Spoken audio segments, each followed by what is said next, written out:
Et bonjour à toutes et à tous et bienvenue dans cette nouvelle vidéo, nouvelle avis lecture sur 4 romans. Cette fois-ci, cet été, je n'ai pas fait beaucoup de vidéos parce que l'été, c'est pas intéressant de mettre des vidéos sur YouTube pour plusieurs raisons. Je vais pas faire un cours et tout évoquer ici, mais enfin, ça vaut pas le coup. Donc du coup, j'ai continué à lire, bien sûr, cet été, en faisant un peu le minimum syndical pour les vidéos. Et je vais vous faire un retour d'une petite grappe de 4 romans, en commençant par ce que vous voyez là, le Patricia Cornwell, son premier roman, si je ne dis pas de bêtises, post-mortem, une enquête de Kescarpetta.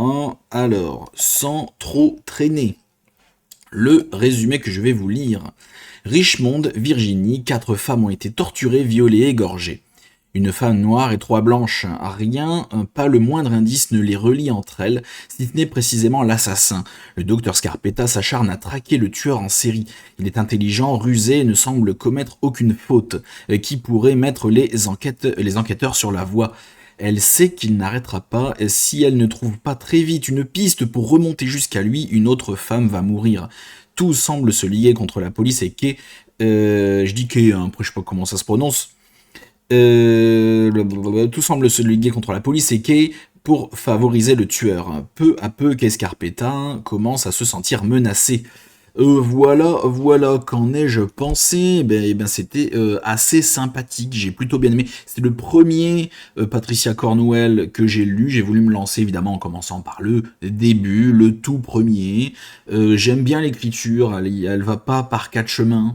C'est très incisif, c'est à l'envoi direct du pâté. Il n'y a rien qui est en trop. Il y a juste ce qu'il faut. Il n'y a pas d'interlude de ventre mou ou de moments ou de présentation de personnages ou quoi. Non, rien de tout ça. Ça commence direct et ça c'est le genre de truc que j'aime bien. Ça va droit dans le vif et ça c'est quand même assez cool. Ensuite pour ce qui est de l'histoire, alors Kay Scarpetta c'est une médecin légiste. Mais j'ai trouvé que c'était quand même une médecin légiste vachement investie. Elle en fait même un peu trop. Enfin, du peu que je connaisse du métier de médecin légiste, attention. Hein. Je me suis dit, dis donc, pour une médecin légiste, elle en fait quand même beaucoup. Elle est très très investie. Elle fait même plus que ce qu'il ne faut pour son métier de médecin légiste. Je suis en mode, ouais, d'accord. Pourquoi pas. Après tout, on est là pour suivre l'enquête aussi. Parce que si on était juste, on suivait qu'un médecin légiste, bon, ce serait peut-être un petit peu chiant, donc c'est pas forcément une mauvaise idée de la faire s'investir dans ses affaires, peut-être un peu trop. En tout cas, non, l'écriture est cool, l'histoire était quand même très intéressante, c'était quand même très solide. Effectivement, ça fait très... comment dire, j'ai eu un petit peu un effet de les experts Miami, tu vois, début 2000, fin des années 90, début 2000, les experts, on a plein d'explications sur quoi, comment, certains outils qu'elle utilise pour relever tel type de traces et tout. C'était très la technologie, très rétro-futuriste un peu, parce que je sais plus en quelle année c'est sorti, c'est dû sortir dans les années 90 ça. Attends, je vais peut-être vous le dire, c'est peut-être marqué sur la fiche Babelio. C'est sorti, c'est une version 2005 que j'ai, mais 1991 je crois. Je crois, je suis pas sûr. Mais tu vois, voilà. Oui, j'ai beaucoup aimé quand même. C'était très intéressant, on peut apprendre plein de choses sur le métier de médecin légiste, en tout cas aux États-Unis. L'enquête était assez cool. Dans cette enquête-là, je pense que c'était aussi pour présenter le perso de Kescarpetta, a été très investi même personnellement dedans, peut-être même un peu trop, à raconter sa vie, à raconter son travail. C'est toute une remise en question aussi, le fait d'être une femme au milieu de tout un groupe d'hommes dans ce milieu-là, le fait qu'elle ait dû prendre le relais d'un médecin de son prédécesseur, qui était également un homme, qui était vraiment apparemment très apprécié. Donc oui, comment une femme peut-elle s'imposer, naviguer là-dedans et réussir à se faire respecter. Il y a tous ces thèmes-là aussi qui sont évidemment éminemment intéressants et on espère qu'elle va y arriver. Moi, je pense lire la suite. Je pense les lire dans l'ordre, me taper un Patricia Cornwell, un Kay Scarpetta de temps en temps, dans l'ordre. Parce que ça fait plaisir. Il est pas très long en plus. comme roman il fait? Ah, c'est marqué 480. Où elle est ma version? Non, ça c'est les bouquins que j'ai acheté à la braderie de Lille. Je ferai un petit book haul prochainement. Je sais pas quand. Où est-ce qu'il est mon Escarpetta? Il est là. Voilà, il est là. Il est là. Il fait combien de pages? Attendez, voilà. Là. Vous voyez à l'envers parce que j'inverse toujours ma cam, hein. C'est plus pratique pour moi. 286 pages, la version poche. Donc je comprends pas pourquoi sur Babelio c'est marqué 480. Mais enfin bref. Donc je peux vous recommander, voilà, un petit Escarpetta, ça fait plaisir. C'était très cool. J'aime beaucoup ce personnage qui j'espère va réussir à s'imposer. Attention, je vais faire de la magie. Image suivante. Où est-ce que je l'ai mis? C'est pas grave. Entretien avec un cadavre de Philippe Boxeau. J'avais lu le premier. De Philippe Boxeau. Comment s'appelle-t-il déjà le premier? Les morts ont la parole. Je crois que c'est le premier. Je ne sais plus. Mais oui. Oui, les morts ont la parole 2022, entretien avec un cadavre 2023. C'est bien ça. Donc c'est le deuxième de roman, enfin on va si on peut appeler ça un roman de Philippe Boxeau. Et ça a été une lecture qui était quand même beaucoup plus compliquée que le premier. Alors, dois-je présenter Philippe Boxeau, médecin légiste belge qui a fait le buzz chez Guillaume Play. Et malheureusement, le truc, c'est que si vous avez regardé les interviews de Guillaume Play, si vous scrollez 5 minutes sur TikTok et vous avez vu passer toutes ces histoires-là, ben vous avez été spoilé de quand même une bonne moitié de ses romans. Je parle pas de celui-là en général, mais en tout cas des 3 premiers. Quand j'ai lu le premier, il y avait la plupart des histoires que je connaissais déjà, mais le fait de les lire, ça m'avait pas gêné. C'est une sorte de redécouverte et ça m'avait plu. Sauf que sur ce deuxième-là, ça m'a un peu saoulé. Ça m'a un peu saoulé dans le sens où les histoires, tu les connais déjà. Et en plus, il réexplique énormément de fois la même chose et les mêmes principes. Parce que je comprends qu'il veuille être clair, hein, en fait, quand il explique quelque chose, parce que c'est un métier particulier, avec un investissement particulier, bien sûr, personnel et tout. Et il y a tout des concepts et des principes de son métier qu'il faut connaître pour comprendre ce qu'il fait. C'est normal, bien sûr. Mais si vous avez lu le premier, vous avez vu les interviews, vous passez au deuxième, il y a quand même pas mal de redites, quoi. Et j'ai soufflé quand même un peu. C'était toujours très intéressant. C'est toujours assez développé, il écrit comme il parle, mais c'est pas gênant dans le sens où c'est juste une explication de son métier, où il explique des histoires, voilà, il raconte les histoires, ce qui lui est arrivé. Heureusement que c'est des romans courts, si tu veux. Heureusement que c'est des romans quand même assez courts, parce que des romans comme ça de 300-400 pages, je supporterais pas. Le troisième, je pense ne pas le lire. Je pense me le faire en livre audio, mais il n'est pas encore sorti, en tout cas il n'est pas sur Audible. Donc vivement que le troisième arrive en audio, parce que je ne compte pas me le faire en papier. Ça va me saouler. J'aime beaucoup Philippe Boxeau, ça m'intéresse toujours autant. C'est pas un retour négatif que je fais là, j'ai beaucoup aimé bien sûr, mais j'ai senti la répétition en fait. Et j'ai senti les explications quand vous avez lu le premier, que vous avez encore ces principes-là en tête, ces explications-là en tête, vous les relisez encore 50 fois dans le deuxième, c'est un peu chiant. Un peu chiant. C'est le genre de roman qu'il faut pas trop enchaîner. Et même encore, le premier, je l'ai lu l'année dernière. Je les ai lus à 1 an d'intervalle, j'ai quand même soufflé. Mais voilà, ça reste un métier un peu avec une fascination morbide qu'on peut avoir, que j'ai de toute façon, je vais pas le cacher. Et c'est fascinant, ce mec-là, je l'ai vu, j'ai eu la dédicace. Il était passé à la FNAC l'année dernière chez moi. Et, et le mec est ultra sympa, c'est une crème, il est carrément gentil, enfin, à un moment, le mec est trop bien. Et donc voilà, le troisième, oula, focus caméra, on va y arriver, et donc le troisième, on verra. Si j'ai le courage de me le taper en papier, s'il sort en audio, ce serait bien. Vraiment. Mais franchement, lisez-le, il est très bien, si vous n'avez pas, surtout si vous n'avez pas vu ou entendu ou écouté les podcasts, voilà, des interviews de chez Guillaume Play, ou toutes les autres télés qu'il a faites. Si vous êtes complètement vierge de tout ça, allez-y. Vous n'allez pas être un peu saoulé de tout ça. Je vous le conseille. Vraiment. Ensuite, tour de magie numéro 2, paf. Alors, Bigoudi et petite enquête, tome 1 panique à Walbourg de Naël Charles. Alors, je naviguais sur Audible, bien sûr, et, j'étais en mode, qu'est-ce que je vais m'écouter maintenant? Mon prochain livre audio, qu'est-ce que ça va être? Et je vois ça, petit Cozy Mystery, pas très long, je sais plus combien d'heures, peut-être 7 heures, tu vois, 7-8 heures, pas 10 heures, c'est sûr. Mais entre 6 et 9 heures, je me dis, bon, ça va, tu vois, moins de 10 heures pour moi, ça va, tu vois. Et je me suis dit, c'est cool. Ce genre de Cozy Mystery qui, chez moi, en tout cas chez moi, passe très bien en audio, tu vois. Mais à l'écrit, c'est pour ça que je les lis en audio, comme ça j'ai une bonne impression, je suis beaucoup mieux disposé à apprécier l'histoire.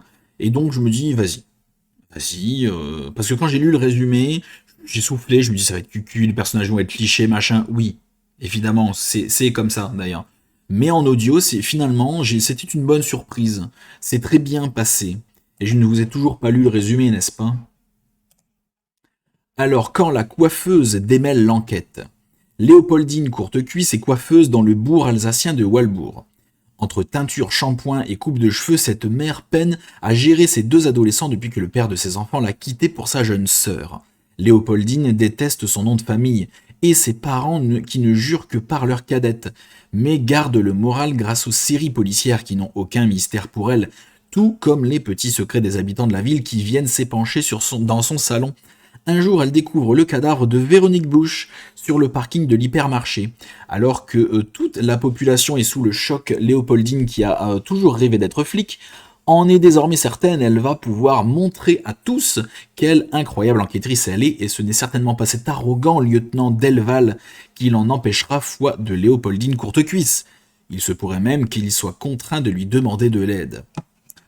Alors quand on connaît et que je viens de vous lire ça, vous devez vous dire, Alistair, pourquoi t'as lu ça? Ça va encore être une descente aux enfers gratuite, tu n'es qu'un enfoiré. Alors oui, je suis peut-être un enfoiré parfois, ça m'arrive, quand j'aime me faire du mal et que je sais pertinemment que je ne vais pas aimer, mais que j'ai toujours l'espoir d'aimer. Tu vois, comme la psy ou la femme de ménage, donc je me dis, ça a eu énormément de succès. Je ne dois pas passer à côté, je dois au moins essayer. Mais je suis de bonne foi, en plus quand je dis ça, je me dis, bah je vais essayer, tu vois, si ça se trouve c'est bien, ça a eu du succès. Et je tombe là-dessus, je me suis dit, pourquoi pas. En me disant, ben bon, quand même de grandes chances que j'aime pas. Eh ben figurez-vous que cette fois, ma bonne foi a marché. Ça a fonctionné. Et j'ai bien aimé Bigoudi et Petite Enquête, parce qu'il y avait quand même plein d'éléments dans ce résumé qui fait que il y a de grandes chances que j'aime pas. Voilà, et que vous avez dû me prendre pour un fou. Donc déjà, Bigoudi et Petite Enquête, déjà voilà le nom un peu compliqué. Léopoldine Courtecuisse, voilà le prénom qui m'a fait souffler, je vous le cache pas. Alors qu'est-ce qu'il y a encore? Le fait qu'elle soit coiffeuse, et toute sa vie, oh là là, ma jeune sœur est mieux, et blablabla, oh là là, le lieutenant Delval ne va pas m'en empêcher, je me suis dit, vas-y, elle va se taper le lieutenant, et ben, alerte spoiler, même pas. Même pas. Je vous jure que non. En tout cas, j'ai pas souvenir. Ça tourne pas à la romance, c'est vraiment la meuf est dans son salon. Elle connaît tous les petits secrets des habitants parce que voilà, c'est une coiffeuse et les gens parlent à leur coiffeuse. D'ailleurs, moi-même, je parle à ma coiffeuse. Un peu, tu vois, on discute. Vinciane, tu passes par là, d'ailleurs, ne passera pas par là. Et donc oui, c'est ensuite, boum, une fois que la petite ville de Léopoldine est installée, et ben c'est direct de l'enquête du début à la fin. Alors l'emballage a l'air cucu, il l'est d'ailleurs, mais c'est vraiment, pour de vrai, un Cozy Mystery. On ne m'a pas menti pour une fois, on ne m'a pas menti sur la marchandise. Il y a la petite coiffeuse qui mène l'enquête en duo avec le lieutenant Delval. Point. Et à la fin, Et à la fin, ça s'arrête. Voilà, il n'y a pas de romance déguisée, Non, l'écriture est simple mais efficace, ça fait le café, ça fait largement le taf. 400 pages, c'est marqué, oui, c'est fort possible. Je trouve que 400 pages, vu les heures d'écoute que j'ai eues, ouais, alors c'est chez Archipoche, c'est marqué, la maison d'édition. Moi, je l'ai écouté sur Audible, donc bah moi, je peux vous conseiller Audible. Mais là, sur Babelio, c'est marqué la maison d'édition Archipoche. Donc voilà, de Naël Charles. Et donc on ne m'a pas menti, voilà, le style d'écriture est bien, il est efficace, alors il n'est pas dinguissime, mais il fait largement le café. Les personnages sont bien, sont bien foutus, on retient, ils ont une vraie personnalité, Léopoldine elle est présente, elle a de bonnes façons de penser pour une enquête.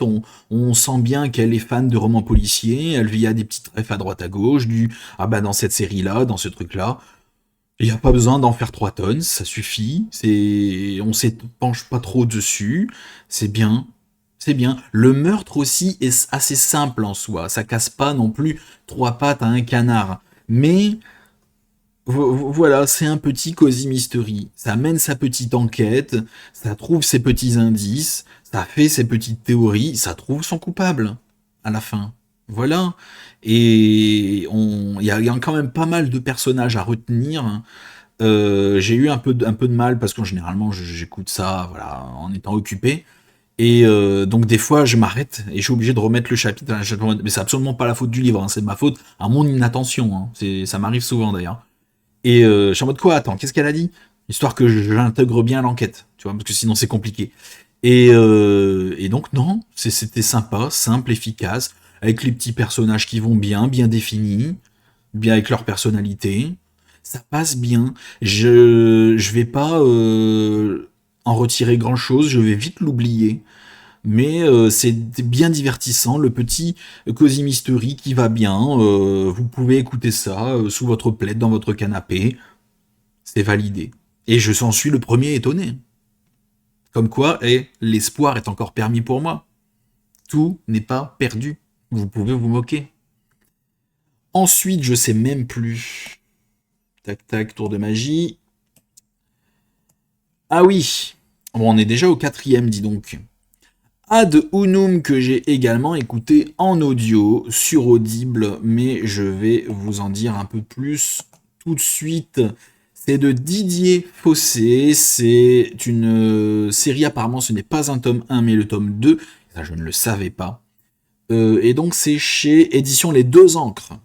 Donc il existe aussi en audio bien sûr, il fait 290 pages en audio disponible voilà, sur Audible. Et j'ai bien aimé. Encore une fois, comme pour... alors, c'était beaucoup plus susceptible de me plaire parce que vous voyez déjà la couverture, voilà, quand même un peu plus glauque, un peu plus direct, un peu plus sombre, bien sûr. La façon d'écrire Adunum, voilà, c'est quand même beaucoup plus sympathique. Enfin, c'est plus sympathique, c'est plus susceptible de me plaire. Hein. Oui, évidemment que je trouve ça plus sympathique, plus à mon goût. Donc, Paris, février 2011, le froid, la neige, le verglas. Un délinquant notoire est retrouvé pendu pour portant une inscription sur son front ad unum, dont la traduction signifie jusqu'au dernier. 2 autres victimes ont déjà été découvertes dans les mêmes conditions. Quelles sont les motivations du tueur qui s'avère méthodique et discret? L'enquête s'avère difficile pour le commandant Boris Le Guen, ou Le Gant, je sais plus comment on dit, Le Guen. Et les membres de son groupe, le tueur n'hésitant pas à les impliquer personnellement dans sa descente aux enfers pour arriver à ses fins. Mais tout bon rouage est susceptible d'être grippé, même si ce ne sera pas sans dégâts. Alors, c'est le genre de roman où en fait vous avez un chapitre sur 2. Je dis un chapitre sur 2, mais environ la moitié du temps vous suivez les enquêteurs, donc le commissaire, comment il s'appelle déjà, Le Guen, le commissaire Boris Le Guen. Et l'autre moitié du temps, vous suivez le coupable, littéralement. Et la question, ça va être est-ce que le coupable va réussir à s'enfuir ou est-ce que le commissaire Boris Le Guen va réussir à le choper? C'est un pari quand même risqué parce qu'il n'y a pas tellement de suspense sur qui est le coupable. Tu vois? Alors qu'en fait, ça aurait pu être hyper mystérieux. le fait que déjà ça commence, ils se sont retrouvés pendus, Adunum sur le front, ça veut dire jusqu'au dernier, ça veut dire qu'il y a une motivation quand même assez vénère, qu'il y a une traduction latine, donc il y a des significations historiques peut-être, on ne sait pas, on peut faire des spéculations, ça peut être assez prenant, il peut y avoir de l'action, tout ça est assez balayé, et balayé assez vite, finalement. Parce qu'on suit quasiment dès le début du roman, concrètement, je vais pas vous dire ce que c'est, mais on suit quand même, c'est une bande de personnes, il n'y a pas qu'un coupable en soi. Disons qu'il y en a un sans en avoir un. Et donc, on suit le coupable avec son trafic. Pourquoi est-ce qu'il s'arrange pour faire tuer ces gens?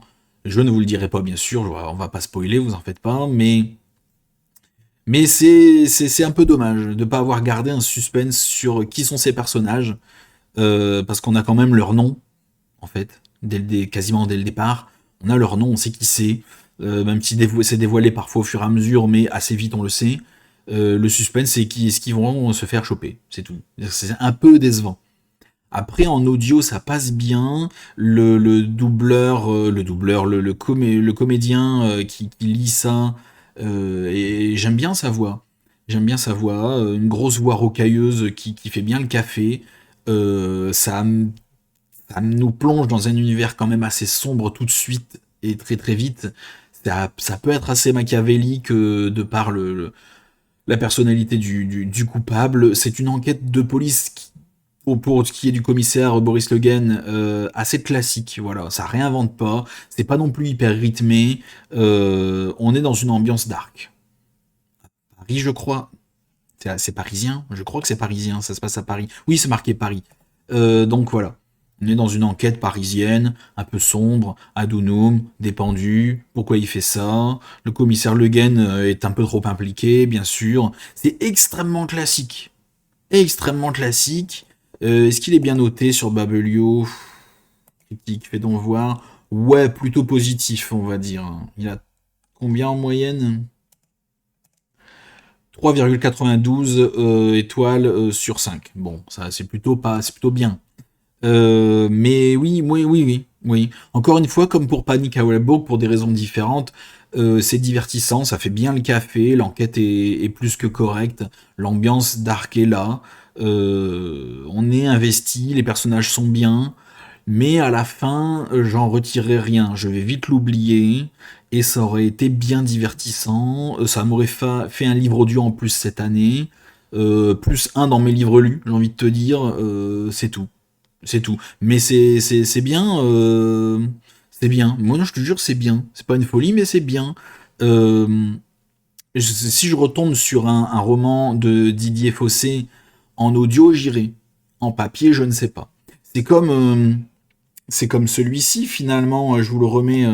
Est-ce que je le lirai papier après avoir bien aimé l'audio? Je ne pense pas.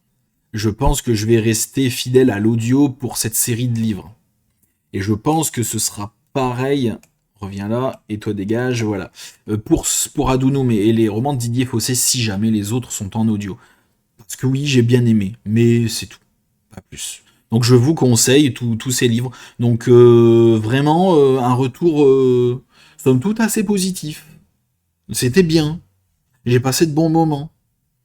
C'est franchement, mais vraiment pas plus. C'était vraiment ok tiers, tout le temps.